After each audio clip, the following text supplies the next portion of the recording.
Good evening. Ladies and gentlemen, video game adaptations are taking over faster than Coke did in the 1980s. Every movie/TV company these days seems to be digging their dirty little mitts into this big pot of random video games, and whatever they get out of that pot, they make an adaptation off of it. Good, bad, doesn't matter what it is, they're doing it. While some of these turn out to be pretty good, others will make you want to rip your hair out and jump from a big tree. But why is this? Why can some companies take a video game and make a successful show or movie out of it, while other companies seem like they write the plot on their hand, start washing the hand, and then remember halfway through that the plot was there? Reason 1. These suckers don't play the games. Some of these shows and movies make it mind-numbingly obvious that none of the creators or the actors played the game or even looked up a summary for it. Obviously, not everyone on set needs to know every little detail of the game, but some of them gotta. Remember back in school when you were supposed to read a chapter of a book and then fill out a worksheet that had questions based on the chapter you were supposed to read? Remember how hard the questions were when you didn't read the chapter versus how easy it was when you did read it? It's the same deal for these adaptations. If the creators don't care about the source material, why should we care about your show or movie? I'm also not saying the show or movie needs to be a one-to-one carbon copy of the game, because if it was, what would be the point of making the movie or show? Let's compare two show adaptations. One where the creators know the lore and story of the game, and another where the creators were just looking for a fat paycheck. The Last of Us Season 1 is a perfect example of a team of creators who wanted to transfer the game to the big screen, or TV screen. HBO first picked up Craig Mazin, a writer and producer known for his great work on the hit TV show Chernobyl.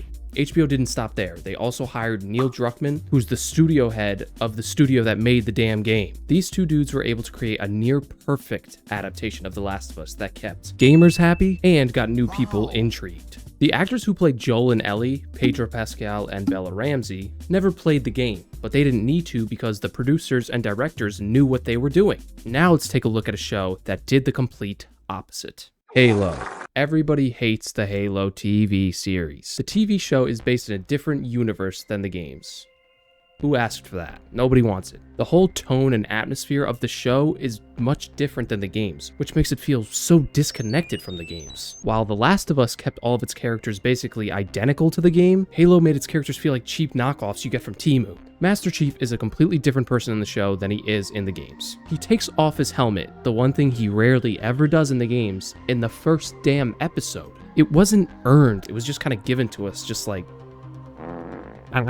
The weak writing and horrendous pacing make the show feel like a random sci-fi drama with Halo branding instead of a real adaptation. Most of the times when we see a show or movie that ends up like the Halo series did, we all shrug our shoulders and say, they probably didn't play the games. But in this case, the showrunner came out and said that they didn't. In an interview with Variety, the season 1 showrunner Stephen Kane said, "We didn't look at the game. We didn't talk about the game, we talked about the characters and the world, so I never felt limited by it being a game." Then why the fuck did you make a Halo series? You should've just made something new! But they needed that sweet, sweet Halo name to get that sweet, sweet money. Creators not playing the game or even knowing about the game is by far the biggest reason why most of these adaptations fail. But there are other reasons. While The Last of Us creators were absolutely praised for how they used the source material in Season 1, they have now run into a new problem with Season 2.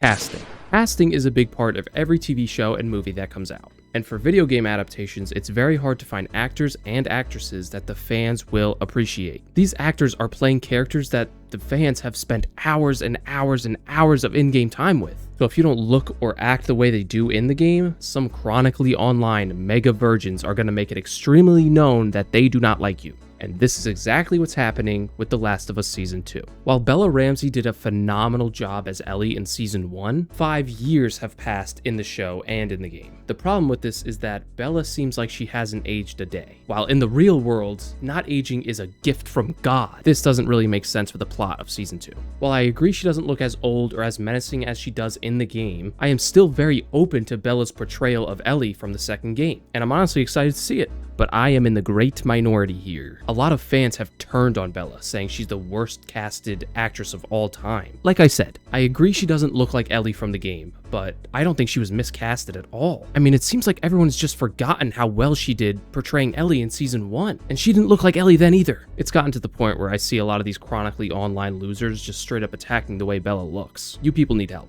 Casting is a hard thing to do, and it's even harder when you have a whole fan base breathing down your neck. Reason 3.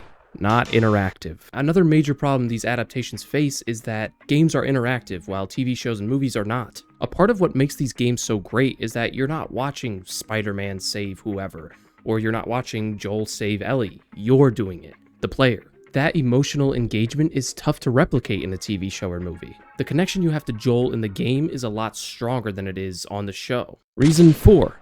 Playtime. By playtime, I mean games are long. Most last anywhere from 15 to 100 hours, and most shows and movies do not have the time to fit all that stuff. These adaptations have a tough task of condensing all major plot points, character development, and world building into these short timetables. The pacing often feels rushed in these shows, and more often than not, it either doesn't work out or crucial things are left out. One show that I think was able to conquer the most of this was Fallout. Fallout is the perfect medium of not solely being based on a particular story they have to follow, but still following all the rules and lore of the world. While it tells its own complete unique story, it's still very familiar to the fans of the games. That is what the Halo show should have done instead of whatever it is they tried there. While Fallout is not perfect, it's a great adaptation. While the producers and the showrunners were already massive fans of the Fallout games, they made sure to have Todd Howard, the Bethesda guy and long-term Fallout developer, heavily involved in the series. He helped the adaptation stay on track lore-wise and made sure it didn't affect with any canon present in the games, which I think he missed some stuff, but you know. And thanks to him, the show is considered canon and not some